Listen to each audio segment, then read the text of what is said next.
உலகெங்கும் உள்ள ஆன்மீக ஜோதிட அன்பர்களுக்கு மோசஸின் இனிய வணக்கங்கள். ஸோ இன்னைக்கு நம்ம பார்க்க போது பார்த்திங்கன்னா மாசி மாத பலன்கள் தான் பார்க்க போகிறோம். ஏன்னா இந்த மாசி மாதம்னாவே பார்த்திங்கன்னா ஆன்மீகத்துக்கு மிகுந்த உகந்த மாதம் சொல்லுவாங்க. ஏன்னா கடந்த தை மாதம் பார்த்திங்கன்னா கர்மங்களை நிவர்த்தி செய்யக்கூடிய ஒரு மாதமாக இருந்துக்கும்.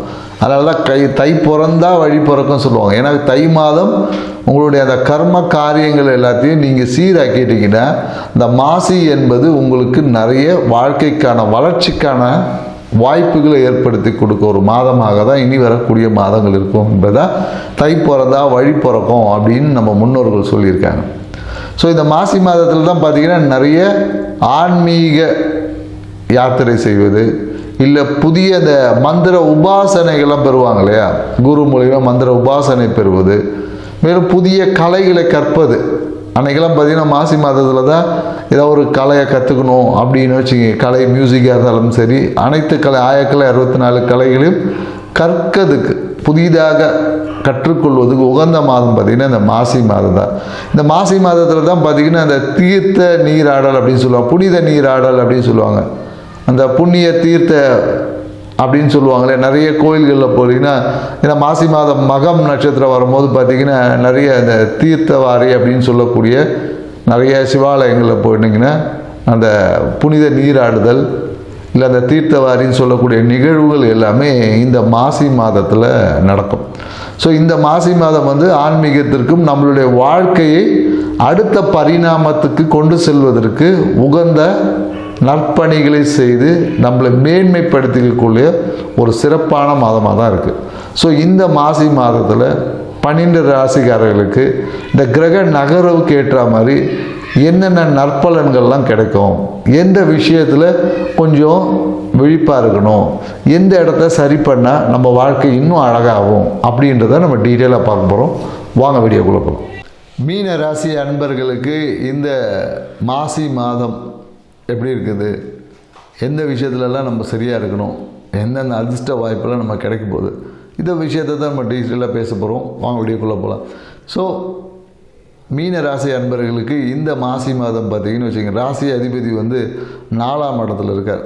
அங்கேருந்து பார்த்திங்கன்னா அவர் பார்க்கக்கூடிய இடங்கள்லாம் பார்த்திங்கன்னா 8ஆம் இடத்தை பார்க்குறார். அப்போ என்னென்னாக்கா பிரச்சனைகள் ஏதாவது இருந்தாலும், கோர்ட்டு கேஸ் இருந்தாலும் அதன் மூலயமா சாதகமான ஒரு சூழல் இந்த காலகட்டத்தில் அமையப்போகுது அப்படின்னு சொல்ல, கோர்ட்டு கேஸே உங்களுக்கு சாதகமாக தீர்ப்பு வரும், இல்லை அதன் மூலிமா செட்டில்மெண்ட் ஆவதற்கான வாய்ப்பு இருக்குது, இல்லை திடீர் அதிர்ஷ்ட வாய்ப்புகளை ஏற்படுத்தி கொடுக்கும் சொல்ல. மேலும் என்னென்னாக்கா உங்களுடைய பிரச்சனைகளை நீங்கள் அடுத்தவங்க பிரச்சனையை சரி பண்ணி கொடுப்பதன் மூலயமாவே உங்களுக்கு ஒரு தன வரவை ஏற்படுத்தி கொடுக்கும் அப்படின்னு சொல்லணும். ஸோ இதுவே உங்களுக்கு பரிகாரமாக. மேலும் என்னென்னாக்கா தொழிலில் பார்த்தீங்கன்னு வச்சுங்க, தேவையான தன வரவு என்பது இருக்குது. உங்களுக்கு செலவு ஒரு 1000 ரூபா வருதுன்னா அதுக்கு முன்னாடி 2000 ரூபா வருமானம் வந்துடும், அதுக்கப்புறமா தான் செலவு வரும். ஸோ அந்த மாதிரியான அதிர்ஷ்ட வருமானத்தை கொடுத்துட்டு தான் செலவு வைக்கும். புரியுது? சில பேருக்கு செலவு வச்சுட்டு வருமானம் வரும், உங்களுக்கு வருமானத்தை கொடுத்துட்டு தான் அதுக்கு பின்னாடி செலவு என்பது உண்டு. ஸோ இந்த காலகட்டத்தில் என்னக்கா மன மகிழ்ச்சிக்கான நிறைய விஷயங்கள் இருக்குது. அதே போல் நிறைய சுப நிகழ்வுகள் பங்கேற்கக்கூடிய வாய்ப்பு இருக்குது. இந்த காலகட்டத்தில் என்னென்னாக்கா மீனராசிக்காரர் என்பதில் நிறைய ஒரு குரூப்பாக செயல்படக்கூடிய ஒரு வாய்ப்பு என்பது இருக்குது. ஸோ நண்பர்களுடன் சேர்ந்து எங்கேயாவது வெளியூர் பயணம் போவதற்கு வாய்ப்பு இருக்குது. நண்பர்களுடன் சேர்ந்து ஏதாவது ஒரு என்ன சொல்கிறது, ஜோதிடர்களை சந்திக்கிறதுக்கு, இல்லை நிறைய அவுட் ஸ்டேஷன் போகிறது, ஹில் ஸ்டேஷன் போகுது, இந்த மாதிரியான எங்கேயாவது ஒரு பயணங்கள் நீண்ட தூர பயணம் இருக்குது. நிறைய பேர் என்னக்கா வெளிநாடு பயணங்கள் கூட செல்வதற்கான வாய்ப்புகள் அப்படியெல்லாம் நீங்கள் செல்லலைன்னா உங்களுக்கு விரயங்களும் இருக்குது கூடவே.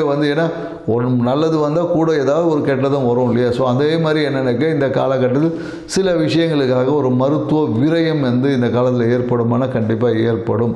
ஸோ அது உங்களுடைய தூக்கம் இன்மையால் வரக்கூடிய விஷயம். நீங்கள் அதனால் என்னென்னாக்கா மீனராசிக்காரங்க முடிஞ்ச அளவுக்கு இந்த காலகட்டம் நல்ல தூக்கத்தை வச்சுக்கிட்டிங்கன்னா உங்களுக்கு ஏற்படக்கூடிய மருத்துவ விரயத்தை குறைச்சிக்கலாம். மேலும் என்னென்னாக்கா அம்மாவுடைய நலனுக்காக ஒரு மருத்துவ விரயம் இந்த காலகட்டத்தில் கண்டிப்பாக ஏற்படும். மேலும் என்னென்னாக்கா உங்களோட நண்பர்கள் திடீர்னு ஃபோன் பண்ணிட்டு என்னன்னு தெரியல மச்சான், அது மாதிரி ஒரு உடம்பு சரியில்லை, கொஞ்சம் அது மாதிரி நான் ஹாஸ்பிட்டல் போனோம் அப்படின்னு சொல்லி ஏதாவது ஒரு உதவிகள் மருத்துவ உதவிகள் கேட்பான். ஸோ அதையும் நீங்கள் செய்ய வேண்டிய ஒரு சூழல்கள் கண்டிப்பாக இந்த காலகட்டத்தில் இருக்குமானா கண்டிப்பாக இருக்குது. அதே போல் திடீர் என்ற பயணம் போகும்போதே பார்த்தீங்கன்னா டக்குன்னு ஏதாவது ஒரு பிரச்சனைகள் சொல்லி ஒரு விரயங்கள் வந்து ஏற்பட்டு கொண்டே இருக்கும். ஏதாவது ஒரு ஹெல்ப் உங்ககிட்ட கேட்பாங்க. ஸோ அந்த ஹெல்ப்பை நீங்கள் எஸ்டேட் பண்ணாமல் மறுக்காமல் எதையாச்சும் ஒரு விஷயங்கள் செஞ்சிடணும். புரியுதுங்களா? ஸோ அப்படி இல்லைன்னா இந்த விஷயங்கள்லேருந்து விலகுவதற்கு என்னென்னாக்கா உங்கள் வீட்டை வேலை செய்கிறவங்க, உங்கள் வீட்டில் வேலை செய்கிறவங்க, அவங்களுக்கு தேவையான சிறு சிறு உதவிகள் செய்வதன் மூலியமாக இது எல்லாமே அதிர்ஷ்ட வாய்ப்பாக மாற்றுது. ஏன்னா விரயமும் சுப விரயமாக மாற்றுறது நம்ம கையில் தான் இருக்குது. ஸோ அதுவாக நடந்தால் விரயம், நாமளாக சில விரயங்கள் செய்யும்போது அது முதலீடுகளாக மாறிடும். சரிங்களா? ஸோ அதுதான் சொல்லு. ஸோ நம்ம முதலீடையும் விரயத்தையும் ஒரே விஷயமாக தான் நம்ம சொல்கிறோம். நீங்கள் நல்ல காரியம் செய்யும்போது உங்களுடைய செலவு விரயமாக முதலீடாக மாறும். முதலீடாக மாறும் போது அடுத்த வருங்காலங்களில் நமக்கு அது தேவைப்படும். விரயமாயிடுச்சுன்னா அது நமக்கு பயன் தராது. ஸோ அதனால் என்னென்னாக்கா இந்த காலகட்டத்தில் மீன ராசிக்காரன் அண்ணன் கூப்பிட்டாவே ஒரு செலவு வச்சுருவாங்க. நீங்கள் யாராவது ஒருத்தர் அண்ணன் சும்மா கூப்பிட்டு பாருங்கள். இந்த மாதத்தில் கண்டிப்பாக எப்போ ஒன்றும் இல்லை, ஒரு குடும்பத்துக்காக ஏதாவது ஒன்று வேணும், குடும்பத்தில் ஒருத்தர் வேணும், இல்லை படிக்கணும், ஏதாவது ஒரு 1000 ரூபா கொடு அப்படின்னு டக்குன்னு கடன் கட்டுருவாங்க. ஸோ அதனால் எனக்கு மீன ராசிக்கு இந்த காலகட்டத்தில் அண்ணன் யாராவது இருந்தாங்க, யாராவது கூப்பிட்டா கூட உங்களை கூப்பிட்டாலும் அது நடக்கும். தெரியல, நீங்கள் கூப்பிட்டா தான் இல்லை, உங்களை யாராவது அண்ணன் அப்படின்னா கூட ஒரு விரயத்தை ஏற்படுத்த போகிறாரு அப்படின்பதை நீங்கள் புரிஞ்சுக்கலாம். அதனால் அண்ணன்ற உறவு மூலியமாக இல்லை உங்களை யாரும் அண்ணன் கூப்பிட்டாலும் கண்டிப்பாக ஒரு சிறு விரயம் என்பது இருக்குது என்பது. அது விரயம் எவ்வளோ பண்ணுறீங்கன்றது உங்களுடைய தன்மையை பொறுத்தது அப்படின்றதான் விஷயம். ஸோ மேலும் என்னங்க இந்த காலகட்டத்தில் நிறைய பேர் என்னங்க வீட்டில் ஒரு அழுத்தம் வந்து ஏற்படும். வீட்டில் வந்து ஏதாவது ஒரு விஷயங்களை அடையிறது உடையிறது இந்த மாதிரி ஏதாவது இருக்கும். சில நேரங்களில் பார்த்திங்கன்னா வீட்டில் அந்த கழிவு நீர் போகக்கூடிய அந்த விஷயம் இருக்கு இல்லையா, அதெல்லாம் பாதிப்புகள் ஏற்படலாம். இல்லை கழிவு நீர் அடைச்சிக்கிறது, இல்லை கழிவு நீர் குழா உடையிறது, இந்த மாதிரியான ஏதாவது ஒரு பிரச்சனைகள் வந்து உங்களுக்கு ஒரு மன அமைதியை கெடுக்கலாம். இல்லை அந்த உடைப்பட்ட விஷயங்களை சரி பண்ணுவதற்காக ஒரு விரயங்கள் ஏற்படலாம். என்றைக்கோ பார்த்தீங்கன்னா அந்த பழைய விஷயம் ரிப்பேர் பண்ணுவோம் இல்லையா, சரி செய்வதற்காக ஏற்படக்கூடிய அந்த விரயங்கள் என்பது இல்லையா, அதை சரி பண்ணுவதற்கான வாய்ப்புகள் இந்த காலகட்டத்தில் உருவாகும். ஏற்கனவே பார்த்தீங்கன்னா வண்டி ஏதாவது நீங்கள் சர்வீஸ் பண்ணியிருந்தீங்கன்னா கூட பார்த்தீங்கன்னா இப்போ தான் சர்வீஸ் பண்ணிட்டு வந்திருப்பாங்க, திடீர்னு பார்த்தா ஒரு விஷயம் இதை மாற்றணும், டயர் சரியில்லைன்னுவாங்க, பேட்ரி மாற்றணும்னுவாங்க. ஸோ இந்த மாதிரி பேட்ரி இல்லை டயர் இந்த மாதிரி ஏதோ ஒன்று போயிடுச்சுன்னு சொல்லிவிட்டு கண்டிப்பாக இந்த காலகட்டத்தில் ஒரு விரயம் என்பது இருக்குது. நிறைய பேர் இந்த காலம் வாகன இன்சூரன்ஸ் போடணுன்னா இப்போ நீங்கள் போட்டுடலாம் நீங்கள். ஏன்னா அதையும் நம்ம சுப விரயமாக எடுத்துக்கலாம். என்ன இப்படி இருந்தாலும் இன்சூரன்ஸ் போட போகிறீங்க தான். ஸோ அது இந்த காலகட்டத்தில் போடும்போது அது உங்கள் விரை அக்கௌண்ட்டில் போட அது உங்களுக்கு சுப இன்வெஸ்ட்மெண்ட்டாக கூட மாறிக்கலாம். ஏன்னா நாளைக்கு திருப்பியும் எப்படி இன்சூரன்ஸ் எடுக்கணும் தானே செய்யணும். ஸோ அதனால் எந்தெந்த விஷயங்கள் நீங்கள் மாற்றணும், விரயம் பண்ணணும், செலவு பண்ணணும்னு இருக்கோ அந்த விஷயங்களில் இந்த காலகட்டத்தில் செய்வது உங்களுக்கு மிகப்பெரிய ஒரு பரிகாரமாக இருக்கும். ஸோ அதனால் இதை கொஞ்சம் மீனராசிக்காரங்க கொஞ்சம் ஞாபகத்தில் வச்சுட்டு செஞ்சு பாருங்கள். மேலும் என்னென்னாக்கா தொழிலில் பார்த்திங்கன்னா நல்ல ஒரு அபரிவிதமான வளர்ச்சிகள் என்பது இருக்கும். இந்த வருங்காலங்களில் பார்த்திங்கன்னா நிறைய அரசியல் பிரமுகர் விஐபிஎல்லாம் சந்திக்கக்கூடிய வாய்ப்புகளை இந்த காலகட்டத்தில் உருவாக்கிக்கூடும். குறிப்பாக என்னென்னாக்கா இந்த காலத்தில் நிறைய பயணங்கள் யூடியூப் அந்த மாதிரி ஏதாவது பங்கேற்கிறதுக்கான வெளியூர் வெளிநாட்டு பயணங்கள், சில பேர் யூடியூப் எடுக்கிறதுக்காகவே வெளியூர் வெளிநாடு பயணங்கள்லாம் போவதற்கான வாய்ப்புகள் என்பது இருக்கும்.